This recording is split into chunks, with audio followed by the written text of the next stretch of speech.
Sérgio Sães, pessoa de quem eu ouço todo mundo falar há muito tempo. Inclusive, quando vim para o Rio, estava fazendo os fuzis. Eu ouvia muito falar de ti, Sérgio, e do teu pai, que morava com o Hugo Carvana. Teve um período que os dois moraram no Leblon, quando o Leblon era lá longe. Era assim, um bairro fim de linha. Fim de linha, que tinha o bonde. Era fim de linha mesmo. E onde era mais ou menos um entroncamento de vários bondes, era o Bar 20. Isso, mas que era antes, eles moravam depois ainda. Ainda mais longe. Mais longe. Vê só, o Leblon agora não é mais longe. Não. E você, espera um pouco, deixa eu pensar. Eu acho que você se correspondia com alguém do filme, lá na Bahia.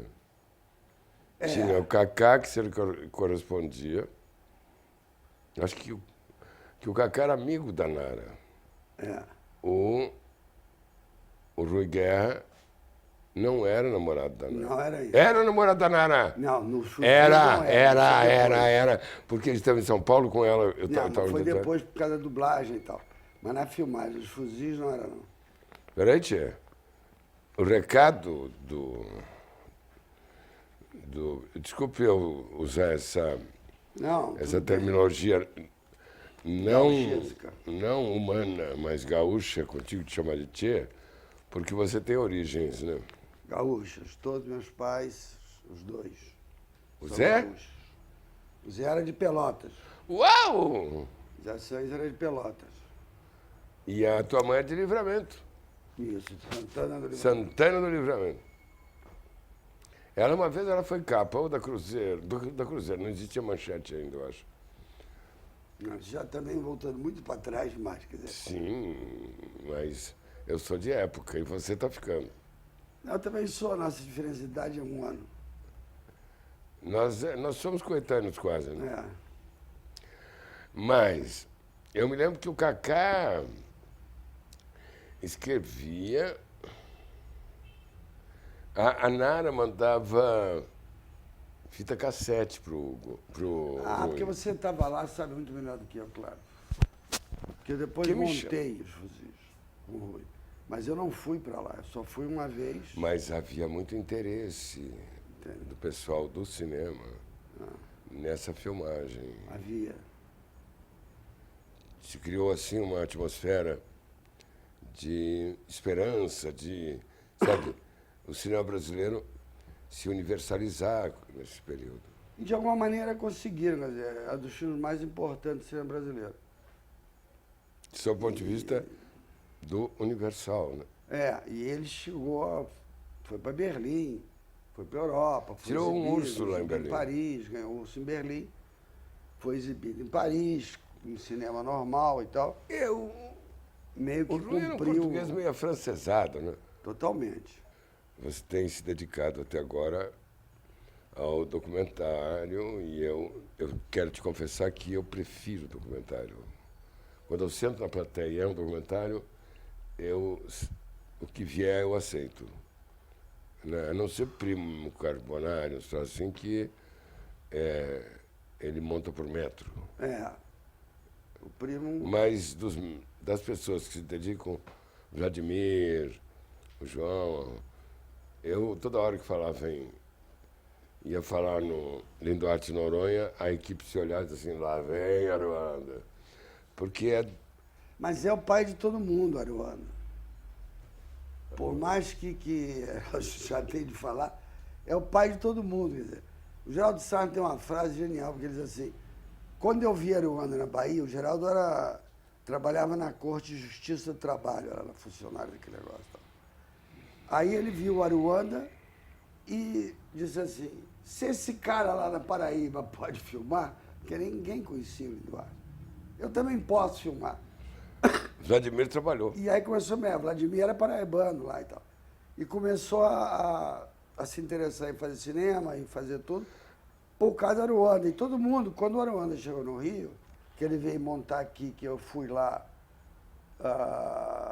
ver a montagem, o material era tão fantástico, eu disse, pô, não estou acreditando que esse cara, né, lá da Paraíba, porra, Conde tenha de feito Aruanda. esse troço. Aí virou Conde de Aruanda. Sérgio, você se dedicou ao documentário. Até agora. Você tem nitidez da linha que separa o documentário da ficção? Já que a gente falou em Aruanda, vamos pegar o Aruanda. O cara chegou lá numa outra época. Não está acontecendo aquilo que ele relatou. Não, aquilo já tinha acontecido.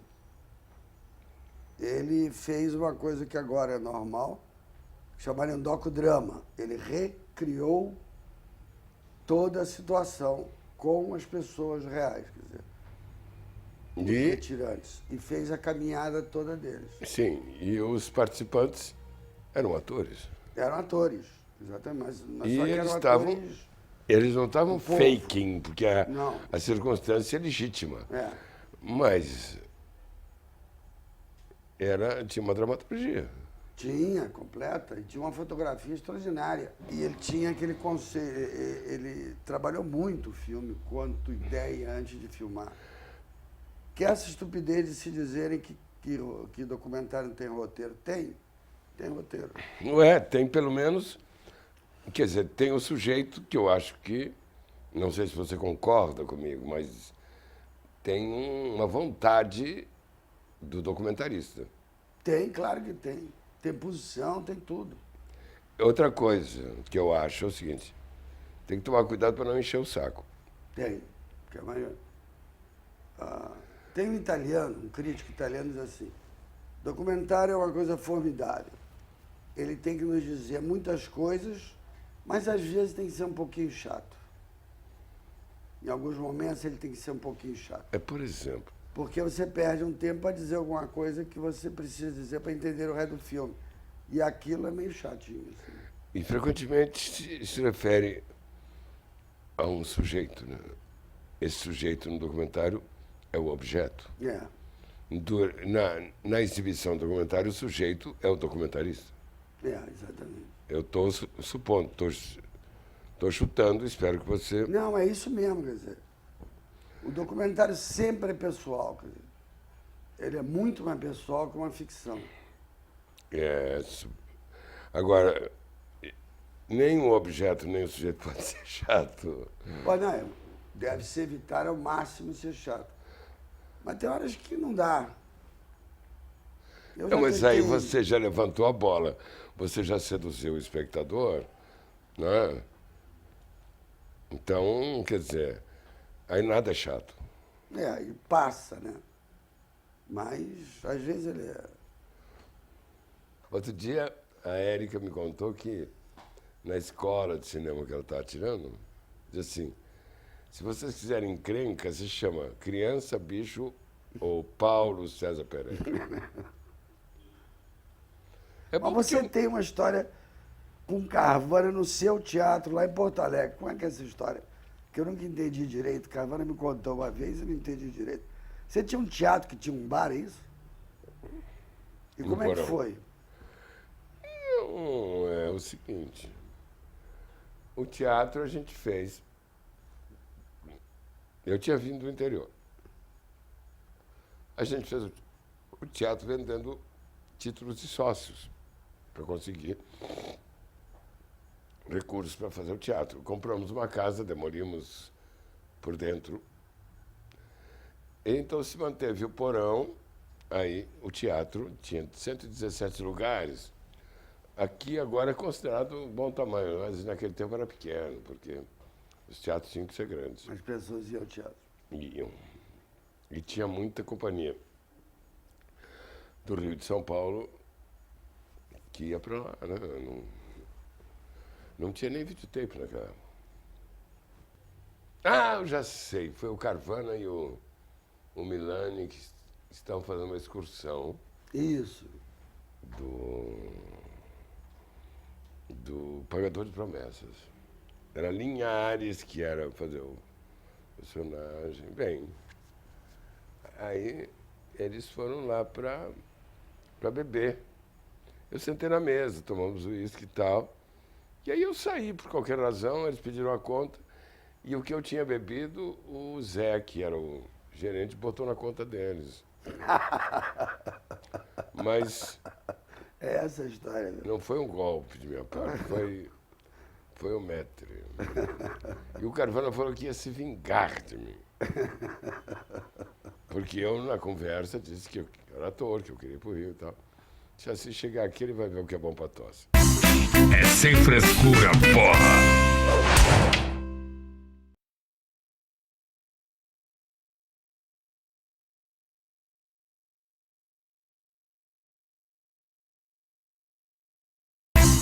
É sem frescura, porra! Eu passei uma vez um perrengue horroroso com o Chico Buarque. Ele não fala. Ele não fala porra nenhuma, então você fica perguntando pra ele, e ele sim, não. Aí quando você desliga a câmera, ele conta piada, ele é engraçado, é irônico. É, e eu tal. chamei o... Aí você liga a câmera e ele fica, não, sim, realmente estive lá. Aí eu digo, pô, mas você quer matar o programa, derrubar todo mundo, pô? Fala. Não, que eu chamei o Guará de estrela da Kombi. Ele na Kombi só dava o Guará. É. Aí dizia, rodando, fudeu. Crispava. É e eu fiz esse verdade. discurso no enterro do Guará. Eu dei a ele essa categoria, estrela da Kombi. Tem neguinho que é foda, quer dizer, e aconteceu comigo, sabe com quem? Não sei se vai pra essa ninhada. Fausto Fawcett. Eu não sei o que está acontecendo com ele, que ele pareceu que ele estava no estado de melancolia, parece que ele tinha parado de beber, aí tem um período que é ruim, né? E aí eu perguntava isso aqui, eu perguntava para ele, do Posto 6 até o Leme, quais são as ruas de Copacabana? Porque eu percebi que ele amava Copacabana. Então eu pedia qual eram as ruas de Copacabana. Isso é sacanagem. Escuçá, Barão de Ipanema, Santa Clara, e ele entrou nessa e falou. Bom, era tema, né? Lá deixou rolar o programa horas para ver se aproveitar alguma coisa. Tem gente que está no momento da vida, ou tem. Eu tenho a maior curiosidade do Fausto, porque quando ele lançou aquele primeiro conjunto dele, que ele apareceu, que lançou a famosa calcinha, Exorcede. Cátia Flávia, né? Assim. Ele tinha umas meninas sensacionais, ele arrumou um bando de meninas sensacionais. E depois nunca mais conseguiu repetir essa história. Quer dizer, Época do... eu fico curioso como é que ele juntou aquelas meninas, onde é que ele achou as Era o meninas. goró, cara. Ele bebia bem. Aí, segundo ele me disse, o médico falou que não podia mais beber. Não pode mais beber, não bebe, não. Agora, junto, quer dizer, tem que ter um período que a persona alcoólica é absorvida pelo sujeito, né? Então tem um tempo. Tem um... Mas esse problema com o Chico, não. O Chico, É assim, né? ele é muito tímido, né? Aliás, eu também era e eu vou falar com o Mário de Almeida, que é o cara que é o meu mentor, sobre isso, que ninguém acredita que eu fosse uma pessoa tímida. Mas tem muita gente tímida no começo da vida que depois perde a timidez. Voltando à questão da ficção. Quando você narrou um filme meu, lembra? Eu te dei um livro que era a história do ser brasileiro. E que você aparecia em todas as etapas. Isso mexe com a tua cabeça, essa porra? Podia ser mais específico? Mas não lembro mais do livro, porra. Eu te dei um livro que era 100 anos do cinema brasileiro. E depois você aparece em todas as etapas que vão vir no cinema novo, pós-cinema novo, não sei o quê. Era só voz ou tinha imagem? Não, imagem. Tinha uma foto sua que tinha algum filme que foto sua. Foto de um filme que você tinha feito parte. Vem cá, você não pagou em charuto? Não. Você tá louco mesmo. Teve um filme que me pagou em charuto. Teve um em charuto, mas teve esse que foi o livro. E eu fiquei até hoje muito... Cada vez que eu dava aula de cinema, que eu parei de dar porque eu era chatice, eu dizia assim, o Peré é o ator que marcou a trajetória do cinema brasileiro, assim. Desde Nessa o tua cinema obra. novo pra cá, entendeu? E marca mesmo, quer dizer, tem filmes importantíssimos que marcam a história. Poderiam ser bons, mas ficaram na Sim. história, quer dizer. Ah, sim, as participações em filmes, e que esses filmes que eu participei, porque eu amo cinema, entende? E eu tenho tempo de fazer cinema, porque eu sou um resistente a fazer televisão, que é o que sustenta a maioria dos atores, É. entende? Só que tem o seguinte, em francês, a expressão par cœur significa sei de cor, coração. Em inglês, by heart. Então eu tenho uma facilidade incrível de memorizar um texto que eu amo. E uso com muita frequência a minha memória. Você me diz assim, o polaco tem muito boa memória e tal. Eu uso frequentemente para esquecer. Eu, por exemplo, durante um tempo eu não tinha arquivo telefônico. Eu sabia todos os telefones de cor. Que também tem um mecanismo aí que é o seguinte. Você esquece o que você quer. Tem um tempo em que eu não me lembro mais de certos telefones. Eu nunca lembrei de telefone nenhum. Bem... Do meu, nunca lembrei, porque eu não ligava para mim mesmo. Então eu sempre tive que consultar. Se eu no telefone, eu consulto até hoje. Agora- Celular, então, não tem a menor ideia. Agora tem no que meu tirar o celular, e assim, tem Pereio e tem eu. olhar. O meu tem eu. Porque eu não ligo para mim, por que eu tenho que saber meu telefone? Mas é que acontece que eu achava que eu estava usando o meu cérebro uma coisa que não tinha importância. E aí, um texto que eu amo, que eu gosto, pá, é fácil. Pá, porque é o coração é que decora, né? Decor. Então, na televisão, assim, se grava por cenário, para não ter que desmontar e montar e tal. Se grava 5 ou 6 capítulos de uma vez só. E é absolutamente igual, muda muito pouco. E é muito ruim, frequentemente. É muito ruim, porque a própria manobra do jogo de ansiedade que prende o espectador segundo o Hitchcock mesmo, é uma tortura. O cara não abandona a sala porque ele está sendo torturado, segundo o nosso querido e o nosso mestre Hitchcock, né? Então, o que eu quero te perguntar é o seguinte, você não tem, assim, uma balda, uma sedução pela ficção? Tem, eu vou fazer uma agora, quer dizer. Como é que é? Conta e vende. Vou te contar a Nós vamos história. usar É pra uma você- peça de um cara que você talvez conheça, porque você é culto e civilizado. Luiz Alberto Abreu. Sim, conheço o Abreu. Abreu, que escreveu Bela Tchau, para as pessoas não sabem quem é. Sim, escreveu Jeito aliás, de Bela Maria e Tchau tal. foi uma coisa que o Gianni Amico fez na Itália também. É, Que são canções de trabalho, isso. canções populares que se referem a trabalho. Tá? Ele é maluco, mas é culto e civilizado. Aí eu estou adaptando uma peça que ele escreveu, que é uma peça que tem que ver com a gente, com a esquerda, comigo. Que é um cara que chega numa cidade, microcidade, num povoado, quer pegar o povo da cidade, treiná-los e fazer daquilo ali um exército para fazer a revolução. Ele tinha que ter escolhido as mulheres, não os Entendeu? homens. As mulheres é que vão fazer a revolução, eu sei disso. Já estou cansado de saber. Ah, Tem um na Bella Ciao que e a história é essa. Na Bella Ciao geralmente tem um, se perché siamo donne, paura non abbiamo, anarquista. per amor dei nostri figli, in liga ci mettiamo. Porque é tecelões. Bem, isso leva. que eu quero fazer agora, quer dizer, com o Luiz Alberto. Que é um escritor extraordinário e que realmente dão muito pouca visibilidade à qualidade dele. É inacreditável. E recursos Gente, para fazer material sensível, você já optou. aí a gente entra naquela velha história de entrar em todos os editais, e começar a concorrer, começar a vender a ação do filme.